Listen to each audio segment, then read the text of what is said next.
अस्सलामुअलैकुम। हाँ जी मिठियों, की हाल ने? ठीक हो मिठियों? मैं इस टाइम जलालपुर बटियां हाफजाबाद रोड चौंक ते मौजूद हाँ।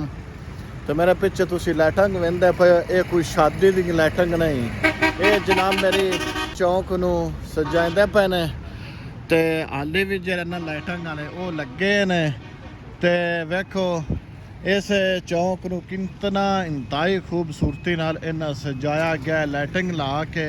और वो सामने जेह्ड़े ना बंदे हाले भी उत्ते काम पे करदे न और लाइटां नू सामने भी लगे न और बनांदे पे ने। ते अपना जरा ना अपना पूरा ईमानदारी नाल काम साफ सुथरा जरा प्रोग्राम है ना पंजाब दा उन्होंने लगे रंग रोगन हो रही है। हर चीज़ में खास करके मजे निकल मेन रोड हो रहे हैं।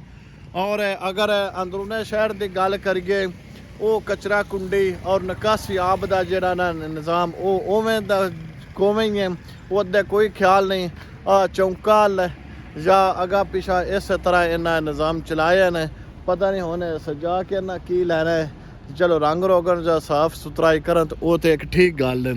ये वेखण वाली गल है या सोचन समझण वाली भी इन्हां ते जिम्मेवारी जरा आके रोज़ कौन इन्हां चलाए करेगा। जे अगर खराब भी हो जान इन्हां ठीक कौन करेगा। तो ये हुण तुसीं दसो भी ये काम ठीक है या नहीं ठीक है। अगर ठीक है तो मुड़ ते काम ठीक है। तुहानूं पता है भी जिहड़ियां लाइटां ना वो खराब हो ही जांदियां ने। ते अगर खराब हो गए न बनावे दा कौन, चलावे दा कौन? इन्हां ते थां थां ते जिहड़े बंदे रखने वो कौन रखे दा? खर्चा तो मुड़ है ना सारा कुछ। ये हुण तुसीं दसो भी ये काम ठीक है या दूजा साफ सुथराई वाला जिहड़ा है वो काम करदे।